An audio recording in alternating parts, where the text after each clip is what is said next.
ঊর্ধ্বতন কর্তৃপক্ষের কাছে আমি হাত জোর করে করতেছি, একবার হাত জোর করে। 5টা ডিপার্টমেন্টে এই দেশটাকে শক্তিশালী করতে হবে। কয়টা ভাই? 1 নম্বর শিক্ষা, 1 নম্বর প্রত্যেক মুসলমানকে কোরআন এবং সুন্নাহর শিক্ষায় শিক্ষিত করতে হবে। আমি অন্য ধর্ম নিয়ে কথা বলছেন, তারা তাদের মতো দিন পালন করুন। লাকুম দীনুকুম ওয়ালিয়া দিন, লাকুম দীনুকুম ওয়ালিয়া দিন। তারা তাদের ধর্ম পালন করে করুক, আমাদের কোনো মাথা ব্যথা নাই। প্রত্যেক মুসলমানের বাচ্চাকে কোরআন সুন্নাহর শিক্ষায় শিক্ষিত করতে হবে এবং একই সাথে এই যুগকে চ্যালেঞ্জ করার জন্য যত সাবজেক্ট দরকার সব সাবজেক্ট আমাদেরকে শিখতে হবে ইনশাআল্লাহ। একমুখী শিক্ষা না, দ্বিমুখী শিক্ষার মেরুকরণ না, একদম দ্বিমুখী শিক্ষাকে একমুখী করে একটা কম্বাইন্ড এডুকেশন সিস্টেম চালু করতে হবে। যদি আপনারা না পারেন আমাকে দায়িত্ব দেন, আমাদেরকে বলেন যে ভাই বা ছোট ভাই, তোমাকে আমি 1 বছর সময় দিলাম, শিক্ষার বিষয়গুলো গোছায় দাও। বিনা পারিশ্রমিকে ইনশাল্লাহ করে দেব, কোনো সমস্যা। 1 টাকাও দিতে হবে না, জাস্ট একটা চেয়ার টেবিল দেন, 100 জন আলেম দেন, 100 জন বুদ্ধিজীবী দেন, গড়ে দিব ইনশাআল্লাহ। তা প্লে গ্রুপ থেকে মাস্টার্স পর্যন্ত আমাদের ছেলেমেয়েরা এমন শিক্ষায় শিক্ষিত হবে যেটাকে শরীফের গল্প শেখাবে না ইনশাআল্লাহ। বরং আমার ছেলে পাইলটও হবে, বিমানও চালাবে, আমার ছেলে ইনশাআল্লাহ হাফেজে করানো হবে ইনশাআল্লাহ। আমার মেয়ে ডক্টরও হবে ইনশাআল্লাহ, আমার মেয়ে আয়েশা রাদিয়াল্লাহু আনহার মতো মুহাদ্দিসও হবে ইনশাআল্লাহ। আমাদের এক ভাই সে রাজনীতিবিদও হবে ইনশাআল্লাহ, জুমার খুতবাও দিতে পারবে ইনশাআল্লাহ। আল্লাহর কসম করে বলতেছি, এমন শিক্ষা চালু করা সম্ভব। শুধু আপনারা যদি একটু সৎসাহস দেখান, একটু উদ্যোগ গ্রহণ করেন, আল্লাহ পাক বহুত আজর দিবেন আপনাদেরকে। আল্লাহ পাক এই ওসিলায় আপনাদের সব গুনাহ মাফ করে জান্নাতও দিতে পারেন। আল্লাহর রাস্তায় আল্লাহর দিকে ফিরে আসেন। আমি আপনাদের সবচেয়ে শ্রেষ্ঠ বন্ধু, আমাকে শত্রু মনে করেন না।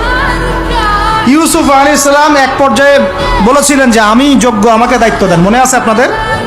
যখন সমাজে দুর্ভিক্ষের স্বপ্ন দেখলেন রাজা, রাজদরবারে গিয়ে তিনি বললেন যে দেখেন, আপনার স্বপ্নটা এমনি এমনি স্বপ্ন না, 7 বছর এখানে ফসল ফলবে, 7 বছর দুর্ভিক্ষ হবে। যদি আপনি আমাকে দায়িত্ব দেন, আমি ইনশাআল্লাহ এমন একটা অর্থ ব্যবস্থা প্রণয়ন করব যে ইনশাআল্লাহ এই দুর্ভিক্ষের কবল থেকে মানুষ বেঁচে যাবে। মানুষ বাঁচে নাই, বাঁচে নাই। ওখানে এখানে প্রমাণ হয় একটা জিনিস, যখন দায়িত্ব নেয়ার যোগ্য কেউ দেখা যায় না, তখন যোগ্যদেরকে কথা বলতে হয়। যোগ্যদেরকে কি করতে হয়? কথা বলতে হয়। এখন দায়িত্ব দেখতেছেন না কাদের হাতে? একটা লোক, যে ব্যক্তি আল্লাহর অস্তিত্বেই বিশ্বাস করে না, সে কিতাব লিখতেছে, ওই কিতাব আমাদের সন্তান পড়তেছে। আমি নাম মেনশন করতে যাচ্ছি না। কিছু মানুষ যারা আল্লাহর অস্তিত্বেই বিশ্বাস করে না, তারা মনে করে মহাবিশ্ব সৃষ্টি হয়েছে বিগ ব্যাং থেকে, আল্লাহ সৃষ্টি করে নাই। ও ডিপার্টমেন্ট অফ হেড হয়ে বসে আছে ওখানে। আজকে ট্রান্সজেন্ডার ইস্যু আসছে জন্য আপনারা নড়েচড়ে বসতেছেন না। শিক্ষার যে দশা চলতেছে, আমরা ভয় করি যে আজকে থেকে 10 বছর যদি এমনভাবে চলতে থাকে, আল্লাহ মাফ করুক, আমার আশঙ্কা একটা প্রজন্ম গড়ে উঠবে, জীবনে বাপকে তো সালাম দিবেই না, সালাম কেমন করে শুদ্ধ করে দিতে হয় সেটাও শিখবে না কখনো। ওই দিন যদি আপনারা দেখতে না চান, এখনই ব্যবস্থা গ্রহণ করেন। আমাদের কাছে ব্যবস্থা গ্রহণ করার কোনো ক্ষমতা নাই, ক্ষমতা আপনাদের হাতে আছে। আপনারা যদি এই ক্ষমতাকে আল্লাহর দিকে, আল্লাহর সন্তুষ্টির জন্য ব্যবহার করেন, আল্লাহ আপনাদেরকে আরো বড় করবে ইনশাআল্লাহ। যদি আল্লাহর জন্য এটা আপনার আল্লাহর জন্য ব্যবহার না করেন, এগুলোকে প্রশ্রয় দিতে থাকেন, বিশ্বাস করেন ভাই, ফেরাউন টিকতে পারে নাই, নমরুদ টিকতে পারে নাই, আদ জাতি টিকতে পারে নাই, সামুদ টিকতে পারে নাই, নূহের কওম টিকতে পারে নাই, কওমে লূত টিকতে পারে নাই, কওমে মাদিয়ান টিকতে পারে নাই, আসহাবুল আইকা টিকতে পারে নাই, মুসার কওম বানু ইসরাইল টিকতে পারে নাই। আমরা কোন ক্ষেত কি মূলা? আমরা কোত্থেকে আসলাম? আমরা এগুলো চালায় যাবার আল্লাহ পাক আমাদেরকে একদম জান্নাতুল ফেরদৌস দিবেন এমনটা মনে করছেন?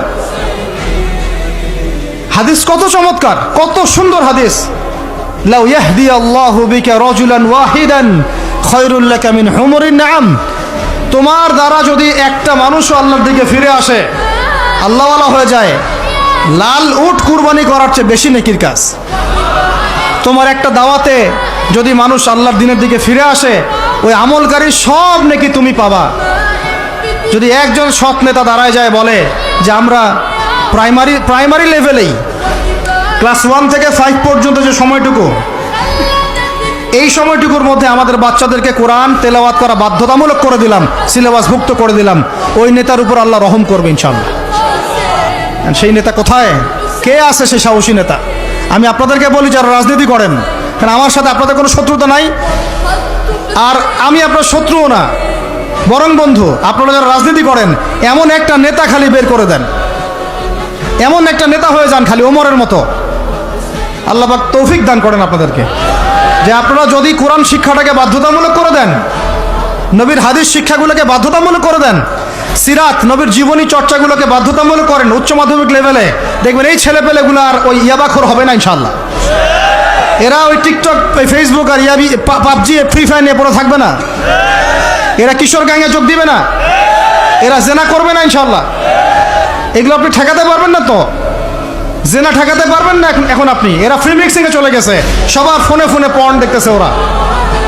ওরা বাচ্চাদেরকে ধরে ধরে রেপ করতেছে। এখন ছেলে মেয়ের আদমশুমারি যদি করতে পারেন, একটা কুমারিত্ব শুমারি করে দেখেন, 18 বছরের কম কত মেয়ের সতীত্ব নাই, 21 বছরের কম কত ছেলে সতীত্ব নাই, আপনি টেস্ট করে দেখতে পারবেন। এই হলো সমাজের অবস্থা। এখন চলতেছে সমকামিতা, সমকামিতা। আল্লাহর লুতের গজব নেমে আসবে, লুত আলাইহিস সালামের কওমের গজব নেমে আসতে পারে। আল্লাহ হেফাজত করেন আমাদেরকে। সমকামিতা বৈধ করে গিলিয়ে খাওয়ার জন্য ট্রান্সজেন্ডার চালু করতেছে এরা। ছেলে বাইর থেকে ছেলে, মনে মনে মেয়ে, মনটা চায় ছেলের সাথে যৌন সম্পর্ক করতে, নাউজুবিল্লাহ, অথচ বাইর থেকে একটা ছেলে। সমস্যাটা মানসিক না? 3 দিন টানা সকাল বিকাল কারেন্ট শর্ট দেন মাঠের মধ্যে, সব সমস্যা ঠিক হয়ে যাবে ইনশাআল্লাহ। 3 দিন, বাস 3 দিন থেরাপি দেন, ঠিক হয়ে যাবে। এগুলো প্রমোট করতেছে মিডিয়াতে বিভিন্ন নাটক দেখাচ্ছে, এগুলো দিয়ে ফেসবুকে এরকম ক্লিপ দেখানো হচ্ছে, মানুষ লিখতেছে, অধিকার চাচ্ছে। কোন যুগে আসলাম রে ভাই? আমরা কোন যুগে আসলাম? আল্লাহ রাব্বুল আলামিন আমাদের সবাইকে হেদায়েত দান করেন, অন্যায়ের প্রতিবাদ করার তৌফিক দান করেন। আমি আমাদের ঊর্ধ্বতন কর্তৃপক্ষকে বিনয়ের সাথে অনুরোধ করব, এইগুলোর পিছনে যারা এজেন্ডা বাস্তবায়ন করতেছে সবগুলোকে ধরে ভিতরে ঢুকাই দেন একেবারে। 7 দিন রিমান্ডে রাখেন, ঠিক হয়ে যাবে ইনশাআল্লাহ। আপনারা খালি দাড়ি টুপি পাগড়ি জুব্বা দেখলেই সন্ত্রাসী মনে করেন? এরা তো স্পষ্ট সংস্কৃতির সন্ত্রাস, স্পষ্ট শিক্ষা সন্ত্রাস।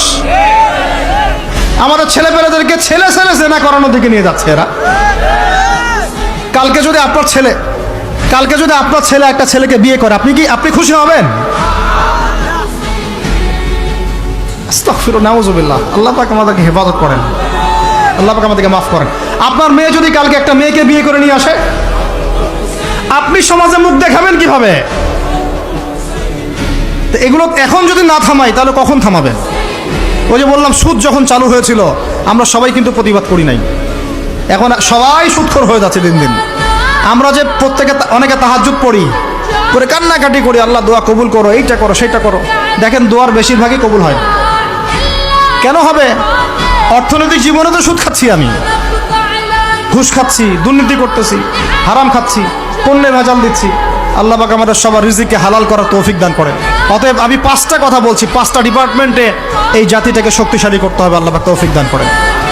1 নাম্বার শিক্ষা। 1 নাম্বার কি ভাই? এমন কোন শিক্ষা? শুধু একমুখী না, দ্বিমুখী শিক্ষার সমন্বয়। কোনটা? কোরআন সুন্নাহও থাকবে, আবার জেনারেল শিক্ষাও থাকবে। আল্লাহ পাক তৌফিক এনায়েত করেন, আমিন। 2 নাম্বার অর্থনীতি। 2 নাম্বার কি? আমাদের অর্থনীতি এত শক্তিশালী করতে হবে যে আমাদেরকে যেন পশ্চিমাদের কাছে কখনো হাত পাততে না হয়।